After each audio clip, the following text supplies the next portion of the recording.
Monsieur le recteur, monsieur le directeur de cabinet, messieurs les présidents, messieurs les directeurs, chers amis, chers collègues, c'est un plaisir pour moi d'accueillir aujourd'hui Hans Magnus Enzensberger pour cette conférence Marc Bloch.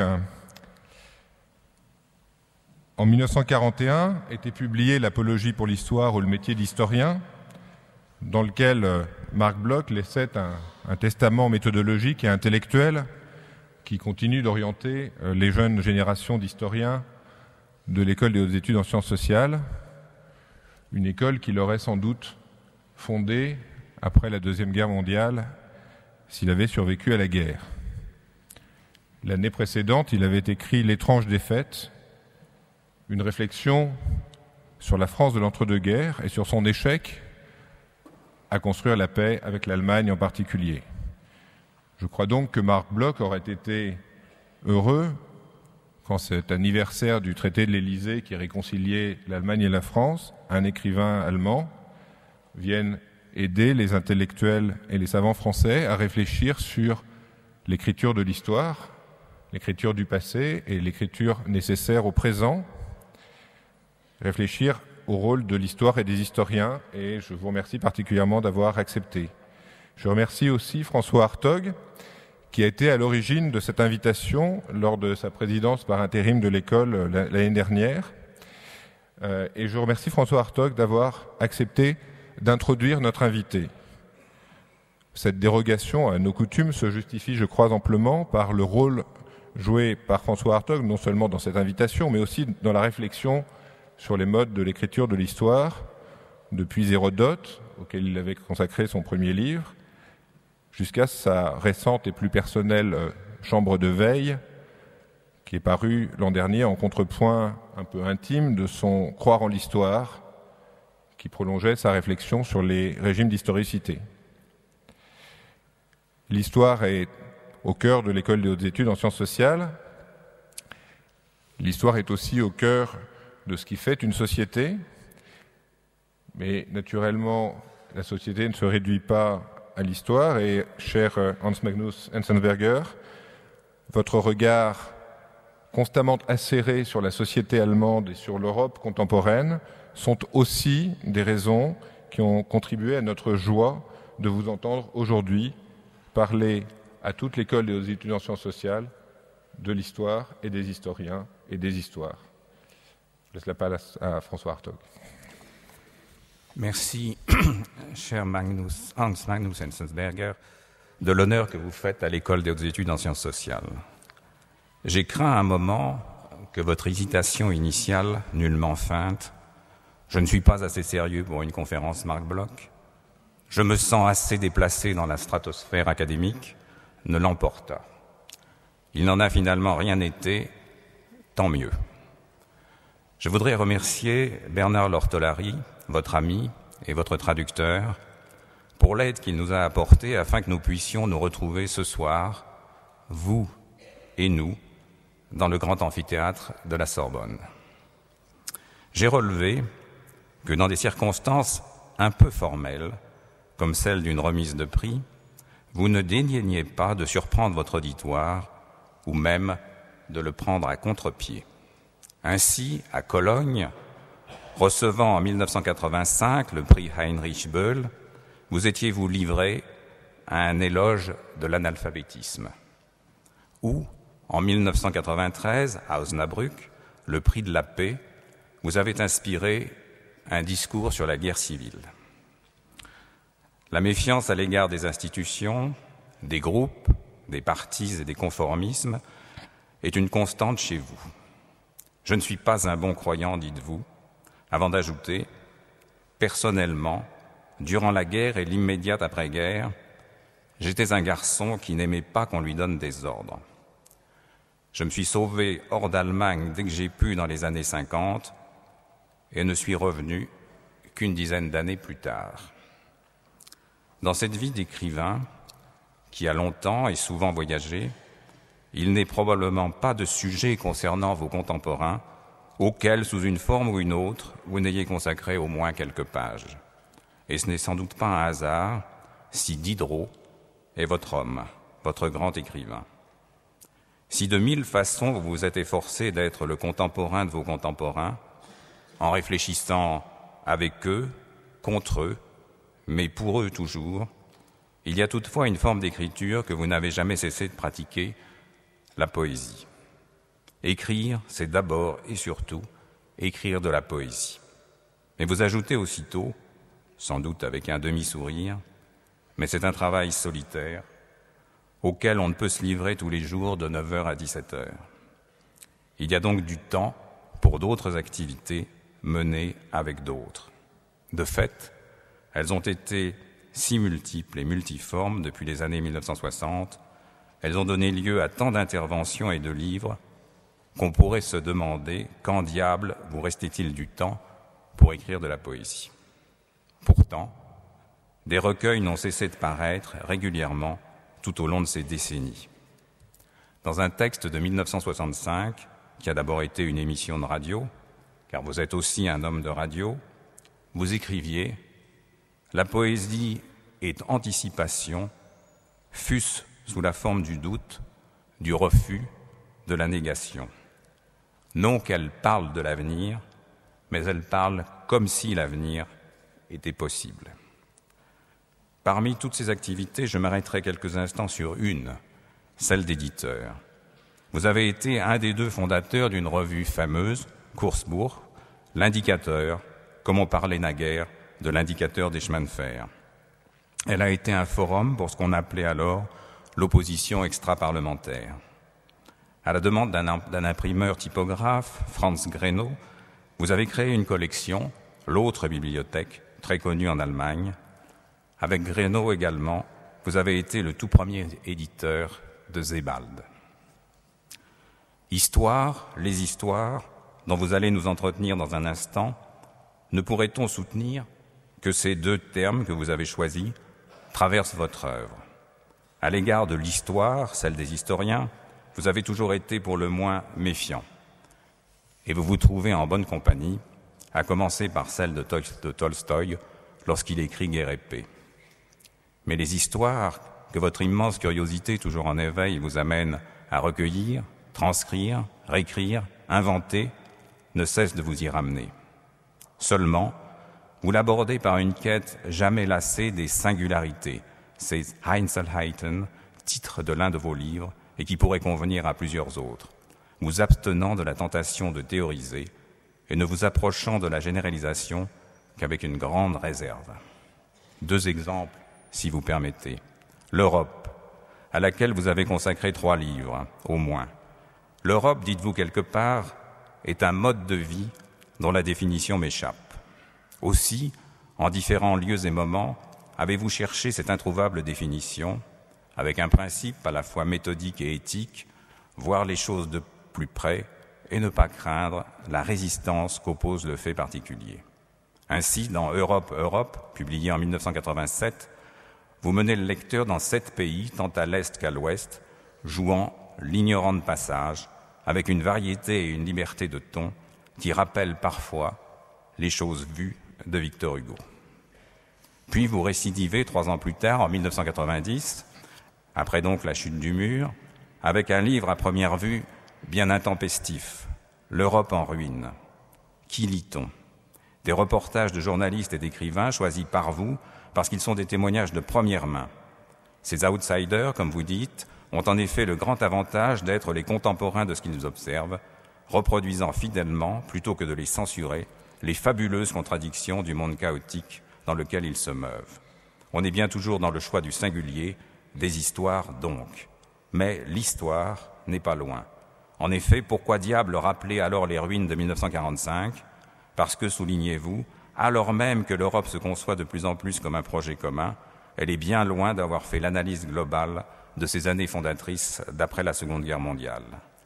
La mémoire de ce temps est lacunaire et provinciale lorsqu'elle n'a pas totalement cédé au refoulement et à la nostalgie.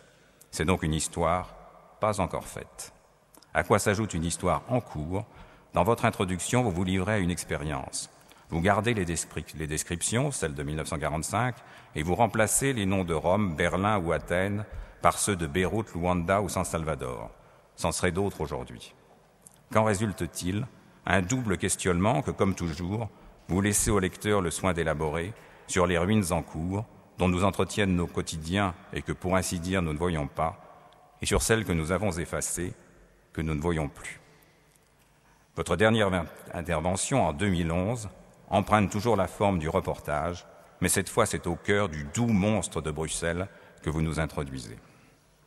Laissant de côté la biographie que vous avez consacrée en 2008 au général Kurt von Hammerstein et à sa famille, même si on est en plein dans la tension entre l'histoire et les histoires, j'en évoquerai une autre, celle de l'anarchiste espagnol Buenaventura Durruti, car ce me semble être l'ouvrage où, jusque dans la conception même du livre, l'interrogation sur l'histoire et les histoires est poussée au plus loin.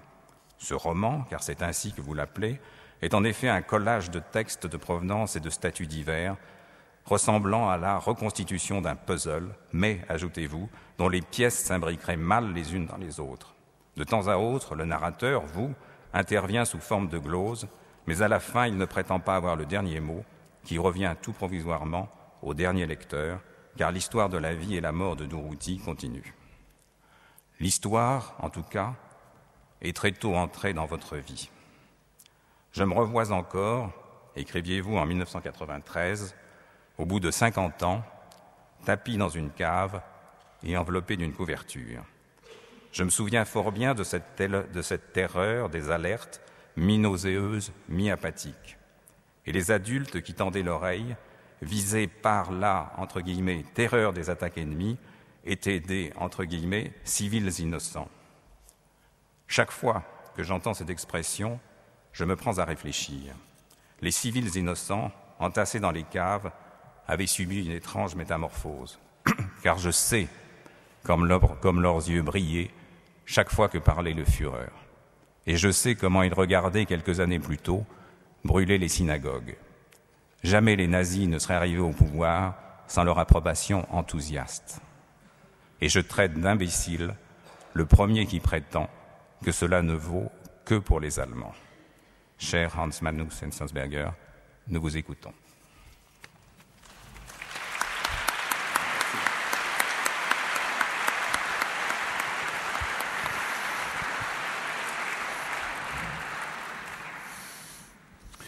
Mesdames, Messieurs, bonsoir. Je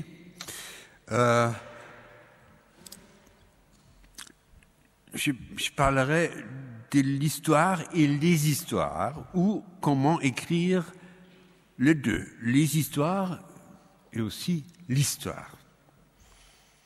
Mais hélas ou heureusement, je n'ai pas de thèse à défendre. Du coup, n'entendez pas de moi un cours magistral, mais plutôt une causerie.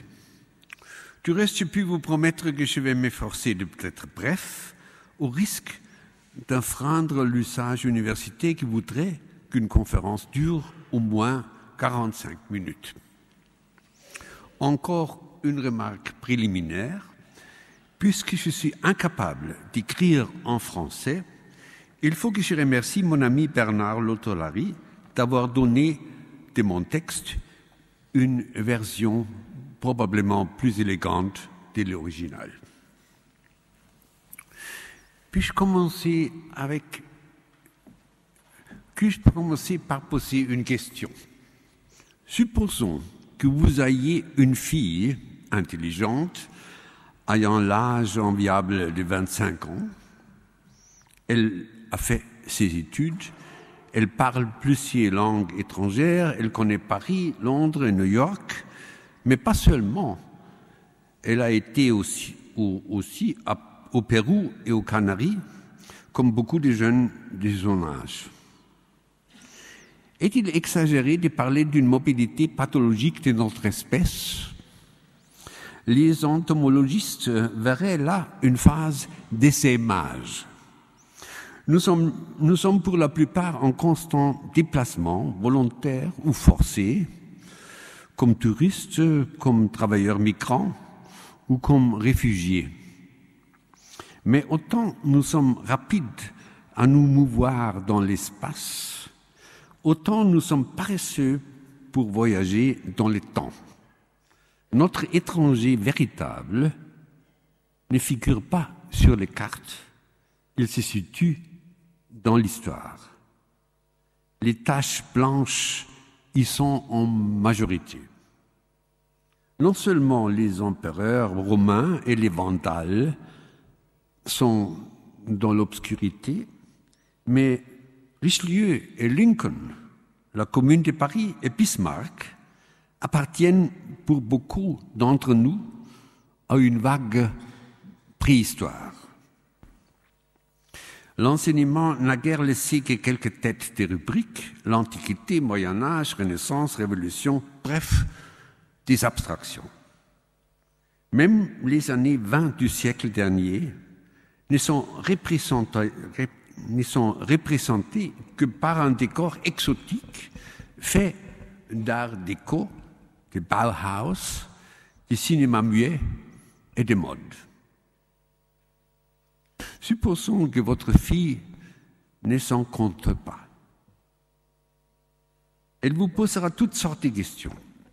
Si c'est une Française, elle voudra savoir non seulement qui était ce Clémenceau ou ce Maginot, mais ce qui signifie le terme des fronts populaires et comment on vivait à l'époque dans le 16e arrondissement, en banlieue et à Ségon. Ma fille qui vit à Berlin n'a aucune idée de la première guerre d'Indochine. Elle s'intéresse plutôt à la République de Weimar. Elle me demande si je peux me représenter ce qui se passait en fait à cette époque chaotique. Que lui répondre? J'ai pris pour elle 2 livres sur les étagères et si vous permettez, je voudrais vous en lire quelques passages. Je commence par la brève description que donne de la République de Weimar un historien allemand notoire. Elle figure dans son Histoire sociale de l'Allemagne en 5 volumes, paru en 2003. Je cite: « Il fallait reconstruire, après les chaos des années de guerre, le marché mondial. Il fallait remettre laborieusement en marche le commerce international. Il fallait commencer par relancer les exportations, vitales pour l'Allemagne. Les biens allemands à l'étranger avaient été confisqués. Les réparations des guerres, du fait de leur montant vertigineux et de leur durée, d'abord incertaine, puis extrêmement longue, pesaient d'un poids constant. Jusqu'en 1929, elles coûtaient 17% de la valeur des exportations allemandes. Après les effets destructeurs de la guerre et de l'hyperinflation, le manque de capitaux allemands aggravait la dépendance par rapport aux investisseurs étrangers. Les conflits entre capital et travail avaient de lourdes conséquences sur la répartition du produit national brut entre investissement et consommation. Encore, la grande crise du capitalisme causait partout de la dépression, mais nulle part cela n'entraîna une crise aussi désastreuse du système occidental du gouvernement, un abandon aussi rapide de la démocratie et de la République, mais aussi de l'ordre régissant la morale sociale et des valeurs libérales qui l'orientaient. Bon. Ce texte est de Hans-Ulrich Wehler. Je voudrais mettre en regard un extrait du roman d'Alfred Döblin, Berlin-Alexanderplatz, paru en 1929. Oui, en 1929. Bon. Alors, c'est Dublin. Farines et minoterie, garage automobile, assurance et protection incendie, Innombrables avantages de la petite motopompe, construction simple, utilisation facile, peu en comprendre.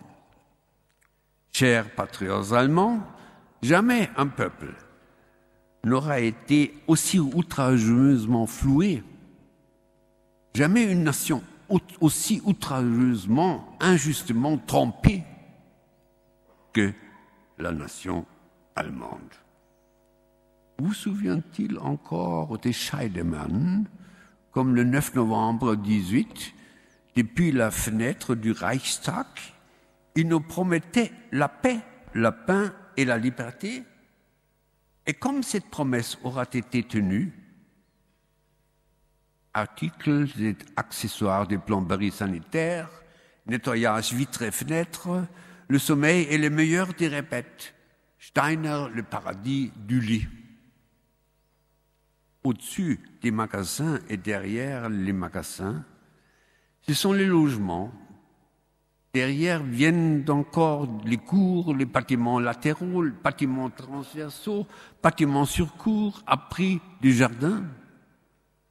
Devant, il y a un beau magasin de chaussures, 4 vitrines étincelantes et 6 jeunes filles pour servir la clientèle. Enfin, quand clientèle il y a. Elles gagnent dans le mois 80 marks par tête de pipe, et si elles progressent et grisonnent, ça fait 100. Ce grand et beau magasin de chaussures appartient à une vieille femme. Elle a épousé son gérant, et depuis, elle dort au fond. Et elle va mal. Tout en haut, en trépied. Bien évidemment, ça sent mauvais. Et les enfants crient d'abondance et il y a de l'alcool. À côté, enfin, un garçon boulanger avec sa femme. Elle est margueuse dans une imprimerie et souffre d'une inflammation des ovaires. C'est ce que ces deux-là ont dans l'existence. Eh bien, d'abord, chacun à l'autre, puis dimanche dernier, une revue de music-hall et le cinéma, puis de temps en temps, telle ou telle réunion d'association et une visite chez ses parents, à lui. Rien de plus. Et après, vous ne poussez pas du col très cher. Vous voyez, ces deux textes représentent deux lectures de l'histoire qui sont aussi différentes que possible. Le compte rendu de l'historien est singulièrement desserté par les êtres humains. Il donne l'impression d'être aussi mort qu'un paysage de Giorgio de Chirico. Les gens, dont c'est l'histoire qui est un jeu, n'apparaissent que comme des figures accessoires, comme une masse obscure au fond du tableau. D'un côté, le travail, d'autre côté, les investisseurs. En revanche, chez Döblin, le premier plan grouille de monde. Le peuple allemand n'est là que comme formule creuse. Le collectif se dissout en une multitude de sujets qui défilent, cadrés comme par une caméra, puis disparaissant à nouveau. Il y a le trépied, le garçon boulanger, l'ouvrière dans une imprimerie. L'historien dit le manque de capitaux, les conflits entre capital et travail. Le romancier décrit un magasin de chaussures. 6 jeunes filles pour servir la clientèle, enfin, quand dit clientèle, il y a. Le seul homme d'État qui soit mentionné, Gustav Scheidemann, est réduit à une affiche ignorée par les passants. Alors que chez Wehler, il n'y a ni bruit, ni odeur. Le Berlin du roman ne craint pas de choquer par la mention d'une inflammation des ovaires entre autres. Nous avons droit aussi au cri de la marmaille dans la cour, à un haut-parleur, à une motopompe. Le narrateur se trouve en plein dans les tourbillons des petits événements. Une autre différence tient à l'échelle des deux textes. L'historien considère les faits des hauts, à vol d'oiseau. En 20 lignes, il résume la situation économique du pays et il en indique les conséquences politiques. Il préfère les plans des grands ensembles, alors que Döblin consacre 4 pages à un coin de rue et que ces 4 pages sont bourrées de détails. Ils tentent tous les deux de répondre à la question « Comment était-ce ?» La posture de l'historien est celle qui s'efforce de garder ses distances. Le vocabulaire abstrait, la prédilection pour les tournures impersonnelles manifeste un effort pour être objectif, même si Wehler parle de crise désastreuse et qu'il déplore l'abandon de la démocratie et de la République. Mais surtout, les présentations des deux auteurs se distinguent par leur langue. Alors que l'ambition de l'historien tend à faire parler les faits par eux-mêmes, les romanciers juxtaposent de façon abrupte et sans commentaire tous les sociolectes possibles. Une voix demande ce que ces deux-là ont dans l'existence, et quelqu'un répond « Eh bien, d'abord, chacun à l'autre » et ajoute « Vous passez pas du col, très cher ». Dans cette tour de Babel, énoncés subjectifs et objectifs se critiquent et se demandent les uns les autres. Réclames, agitation politique, formules juridiques, citations de la Bible et argot forment un collage qui cherche à enregistrer, pour ainsi dire live, le discours de la rue berlinoise en 28. Tandis que Döblin met donc en relief le confus et le disparate, le savant recherche l'ordre et la maîtrise. Il cherche à mettre l'époque en concept. Cela entraîne de considérables conséquences épistémologiques. Que reste-t-il de la...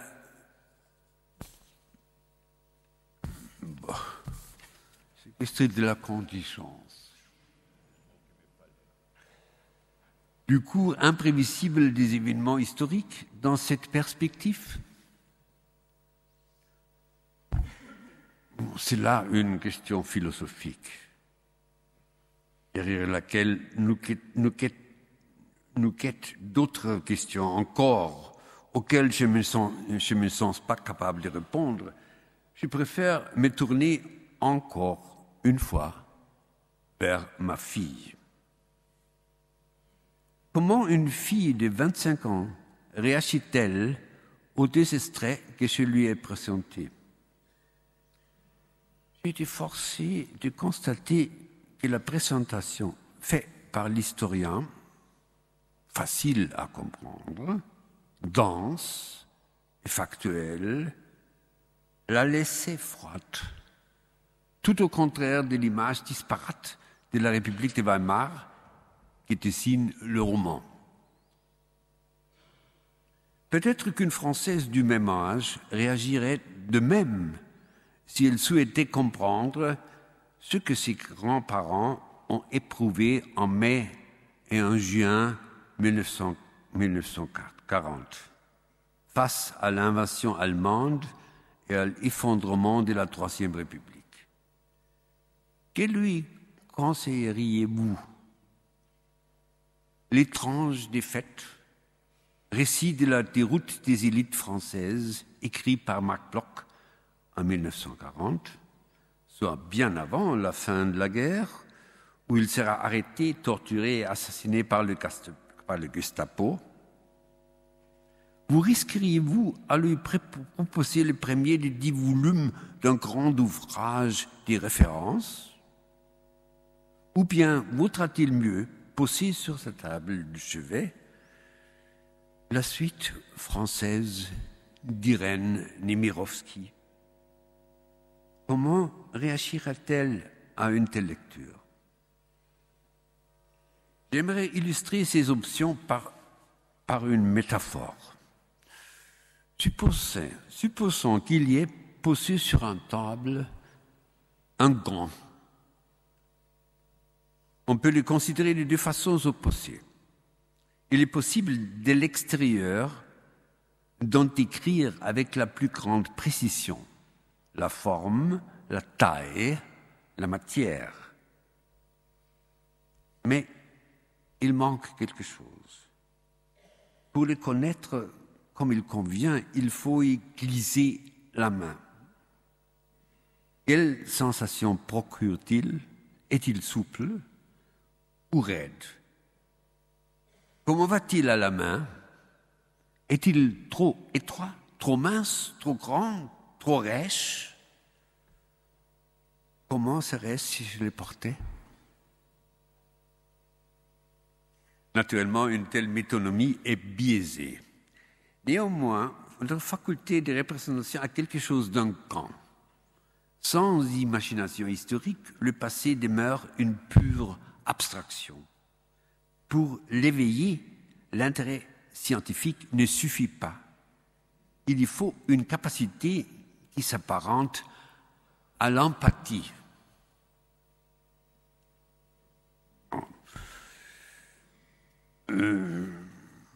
Je vous accorde que ma comparaison entre les célèbres romanciers A et les spécialistes confirmés B est boiteuse, comme toutes celles de ces genres. De telles confrontations, comme celle de la police, elles laissent des doutes et des obscurités. Ce qui disparaît là, c'est la différence gnoséologique entre la présentation des faits par l'historien et celle du romancier. Car lorsque Wehler écrit que jusqu'en l'année 29, 17% de la valeur des exportations allemandes sont passées en réparation, M. Wehler est prêt à en apporter les preuves. Alors que le tripier de Dublin n'a peut-être jamais existé. C'est là qu'il se situait encore pour Voltaire la différence décisive entre littérature et historiographie. On lit dans son dictionnaire philosophique l'histoire et le récit des faits donnés pour vrais. Au contraire de la fable, entendant la littérature, qui est le récit des faits donnés pour faux. Aujourd'hui, personne ne se satisfera plus d'une distinction aussi simple. Mais et pourquoi faudra-t-il que nous jouions l'une contre l'autre prose narrative et recherche historique? Est-ce qu'elles ne se comportent pas plutôt de façon complémentaire? Est-ce qu'on ne pourrait pas dire que chez Nemirovsky et Dublin, les années 28 et 40 deviennent imaginables, mais inconcevables, et que chez Amouroux et Wehler, elles sont concevables, mais inimaginables? Ne vaudra-t-il pas mieux enterrer cette querelle et convenir que science et littérature ont besoin l'une de l'autre? Ce qui porte à le croire, c'est le nombre d'historiens qui sont des grands écrivains. Ces auteurs sont une pléiade à être lus encore de nos jours. Pour maintenir à la littérature européenne, je citerai Saint-Simon, Michelet, Braudel, Ranke, Burckhardt, Gibbon, Hobsbawm. Tout aussi long serait le catalogue des romanciers qui, par leur étude des sources, leur minutie et leur capacité de jugement ont rivalisé avec les historiens. Qui ne connaît pas guerre et paix ne comprendra jamais qu'à moitié la guerre de Napoléon contre la Russie. Et pour celui qui ne sait rien de Balzac, Stendhal et Zola, le 19e siècle français reste un jeu d'ombre chinoise.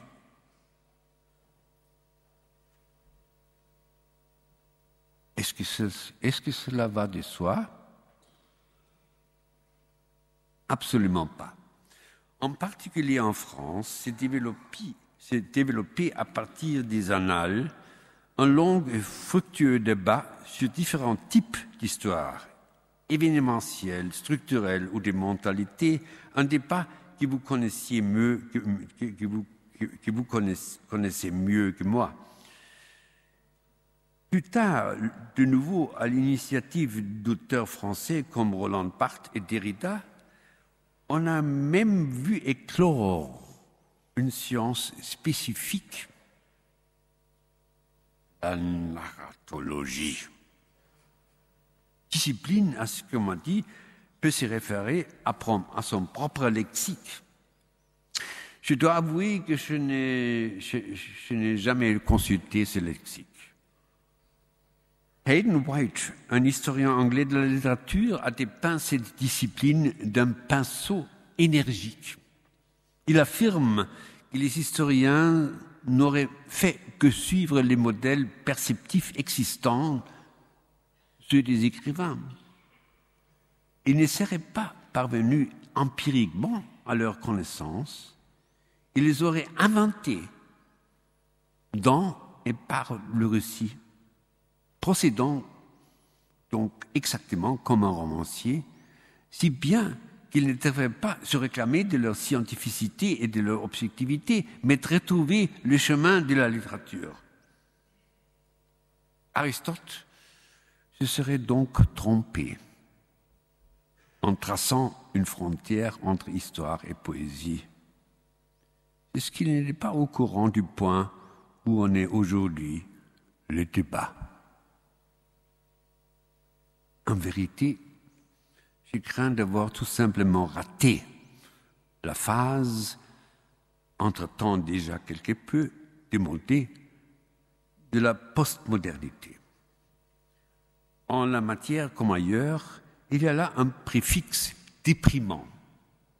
Tout ce qui commence par post résonne comme il s'agissait d'épicone. Cela tient peut-être à ce que les prolongements de la postmodernité ont tendance à s'émouvoir comme les hamsters dans un roue. Ils adorent tourner en turns. Par exemple, linguistic turn, semantic turn, iconic turn ou encore spatial turn. Le narrative turn ne saurait manquer à cet ensemble. Et les théoriciens n'aient pas le vertige à force de tourner ainsi en rond. Voilà qui prouve leur sens de l'équilibre. Et là, je n'ai jamais pu vraiment suivre leur excessif sportif.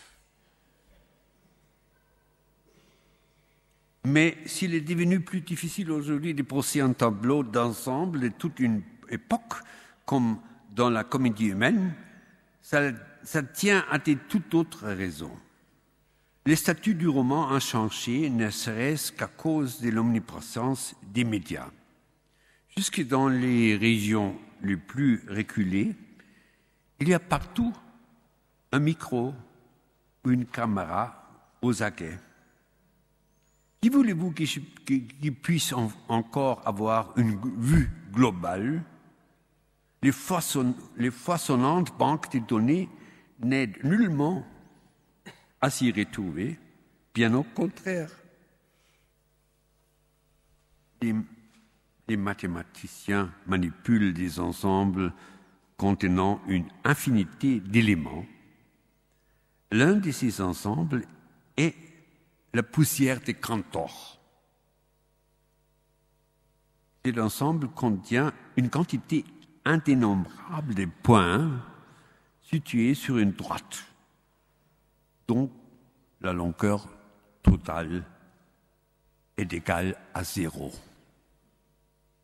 La poussière digitale semble avoir des propriétés analogues. Dans ces conditions, plus d'un auteur des narrations fera l'éloge d'époques anciennes. D'abord parce que nous en savons peu sur elles.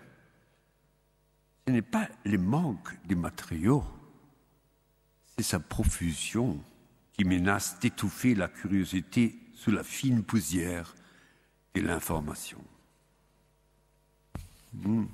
Encore un peu.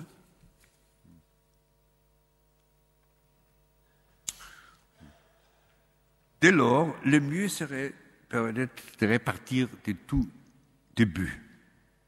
De ce fait que l'être humain est le seul animal qui raconte des histoires. En français comme en allemand, nous n'avons qu'un seul mot pour désigner ce qui est arrivé et ce que nous nous racontons. Dans l'Antiquité grecque, historia signifie non seulement enquête, connaissance, jugement, mais aussi rapport, récit et représentation. Et partout, l'histoire au singulier se met si facilement au pluriel et inversement qu'il semble bien que les histoires soient plus anciennes que toute historiographie. C'est Hérodote d'Halicarnasse qui est depuis toujours considéré, du moins en Europe, comme étant le père de l'historiographie. On ne sait pas grand-chose sur son compte. Était-ce un conteur, un éthographe, un reporter ou un poète? Les érudits là-dessus sont aujourd'hui encore d'opinions divergentes. Aristote les qualifie de mythologues et Cicéron affirme qu'il est l'auteur des fables innombrables. Il ne serait pas fiable, il serait le père non seulement de l'histoire, mais du mensonge. Récemment encore, un universitaire allemand a prétendu que ces chiffres et ces données seraient pure invention et qu'il n'a jamais entrepris ces voyages d'exploration. Des récentes découvertes archéologiques tendent à prouver que cet homme se trompe. Donc, la querelle continue. Je trouve remarquable qu'Hérodote prenne toujours soin d'écouter l'autre côté, le côté des barbares. En outre, il pratique une première forme de critique des sources, faisant soigneusement la distinction entre ce qu'il a observé lui-même et ce qu'il a entendu dire. La chose, note-t-il, ne me paraît pas vraisemblable. Peut-être le serait-elle pour quelqu'un d'autre. Ou encore, c'est ce que disent les gens là-bas, mais je n'en crois rien. Son œuvre est dépourvue de tout schéma inspiré par une philosophie de l'histoire, ce qui n'est pas pour déplaire à ceux qui n'ont que faire du Loir d'Arin qui régirait le cours du monde.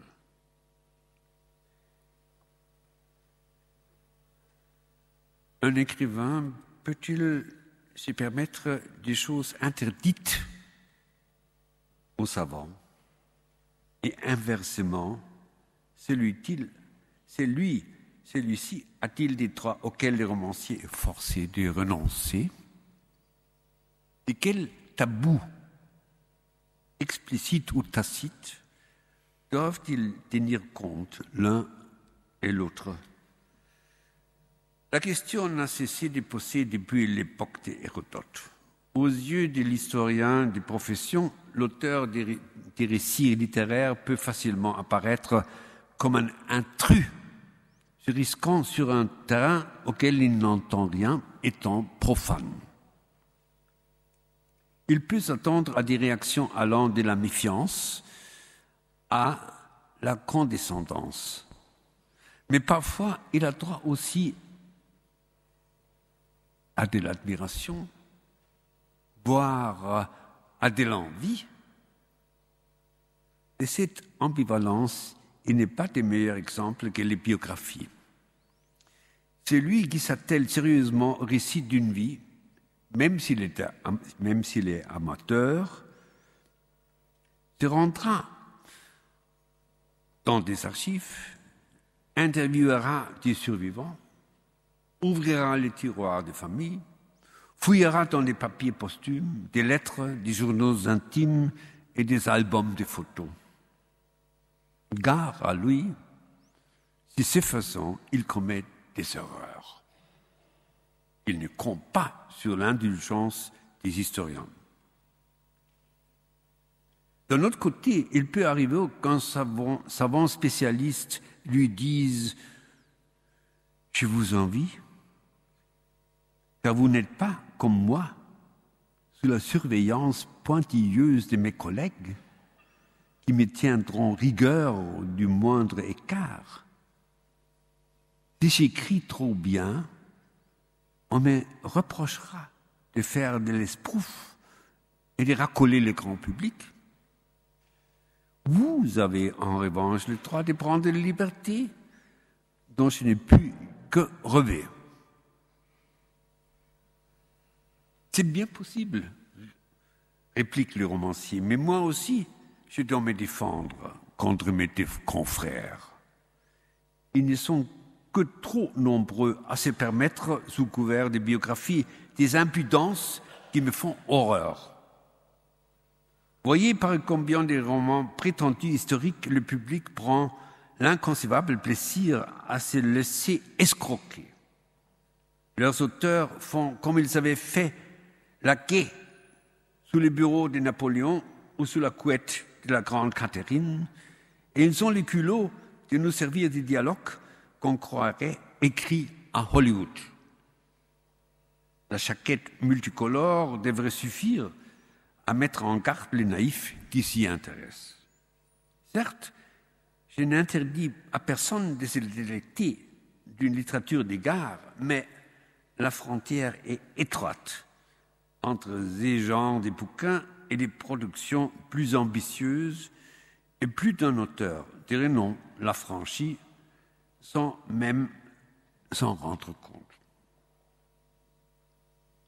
Un autre genre très à la mode, en particulier dans le monde anglo-saxon, se glorifie de révéler au grand jour les pratiques sexuelles et les bourdes politiques des protagonistes. Il est certain que toute recherche historique invite à jouer les détectives.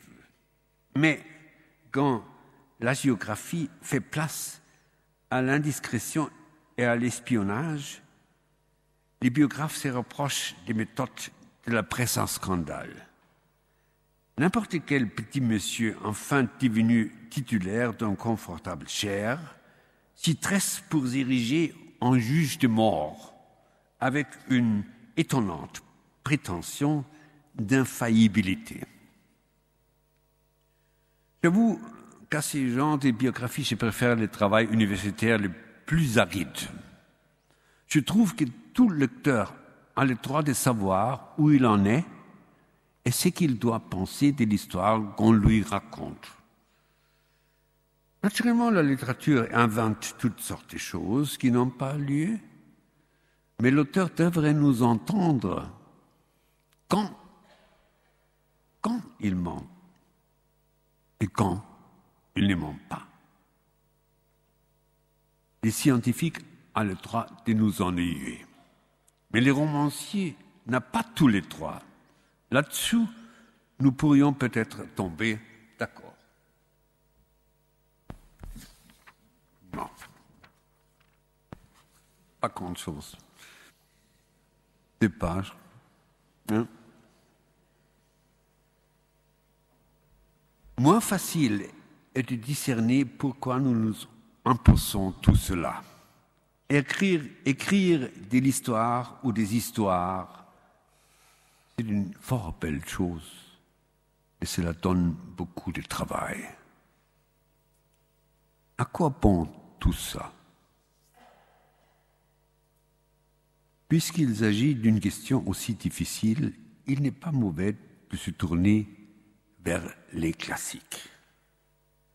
Il existe Friedrich Schiller, un célèbre texte intitulé « Qu'entendons-nous par histoire universelle ?» et à quelle fin l'étudier. C'est le titre qu'il avait donné à son cours inaugural lorsqu'il avait été enfin nommé à l'université de Jena sur un poste de professeur très mal payé. Cela n'explique pas l'enthousiasme et l'optimisme qui transparaît là. Je cite Schiller, la source de toute histoire est la tradition. Et l'organe de la tradition est le langage. Toute l'époque antérieure au langage, si riche de conséquences qu'elle ait pu être pour le monde, est perdue pour l'histoire universelle. Mais une fois que le langage fut inventé et qu'exista à lui la possibilité d'exprimer les choses qui arrivaient et de les communiquer, cette transmission s'effectua d'abord par la voix incertaine et changeante de la parole. De bouche en bouche, un fait donné s'est transplanté à travers une longue suite de générations et, comme il passait par des médias qui changeaient ou le changeaient, ce fait ne pouvait que subir des changements. La tradition vivante ou orale est donc une source très peu fiable pour l'histoire, si bien que tous les faits antérieurs à l'usage de l'écriture sont quasiment perdus pour l'histoire universelle. Mais l'écriture elle-même n'est pas éternelle. D'innombrables documents de l'Antiquité ont été détruits par le temps et le hasard, et seuls des vestiges peu nombreux des temps anciens ont pu être sauvés et parvenir jusqu'à l'époque de l'imprimerie. Enfin, de ces petits nombres épargnés par le temps, la plus grande part a été défigurée et rendue méconnaissable par la passion, par l'incompréhension et souvent même par les génies des scribes.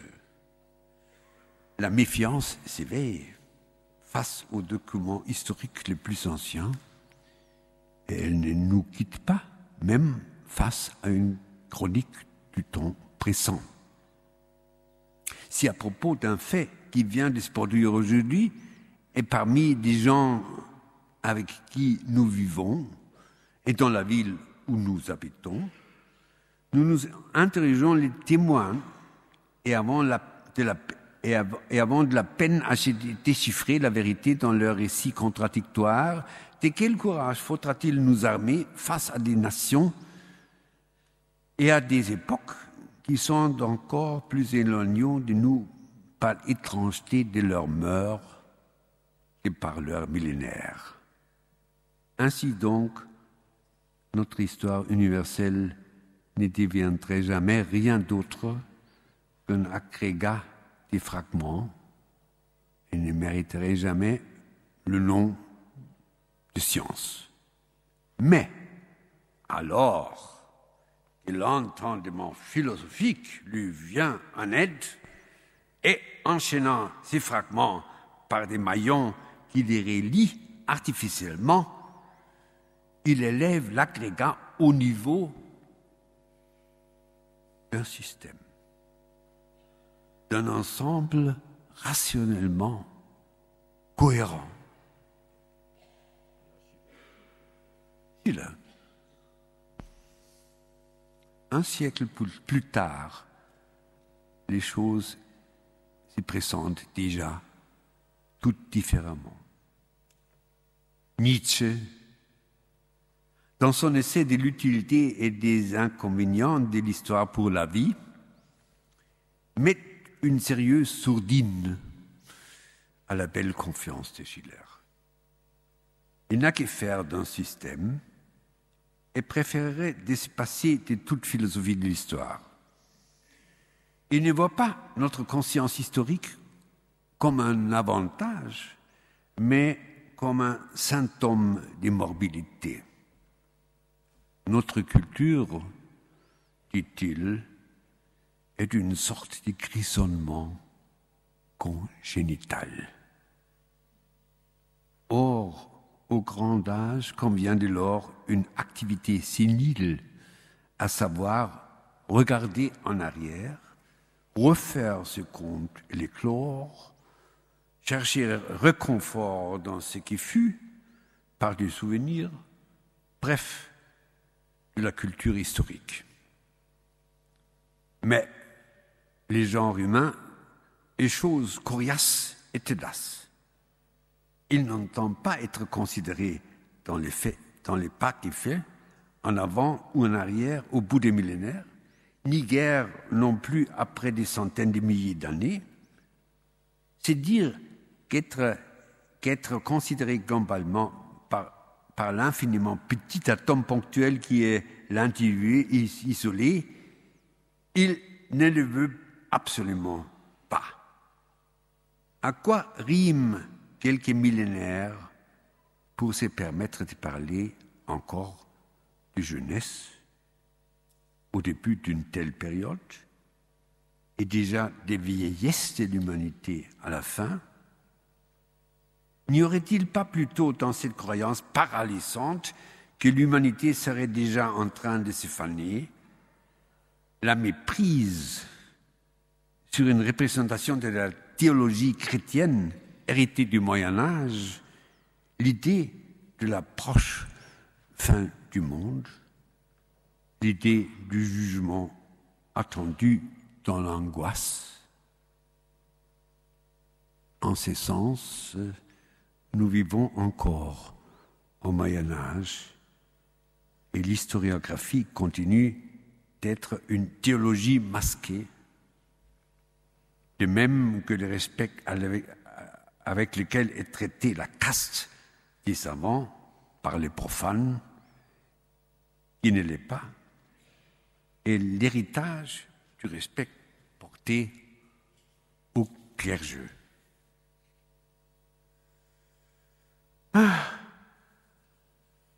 Comme il fait du bien, comparé au furieux règlement de compte de Nietzsche, une phrase attribuée à celui qui est le patron de notre rencontre. Personne ne doutera que Marc Bloch fut un historien extrêmement sérieux, peu suspect de frivolité, et pourtant, il était lui aussi partisan de la gaie science. Comme on lui demandait à quoi elle servait, il répondit, même si l'histoire ne servait à rien d'autre, il faut lui reconnaître une chose, elle est amusante. Merci.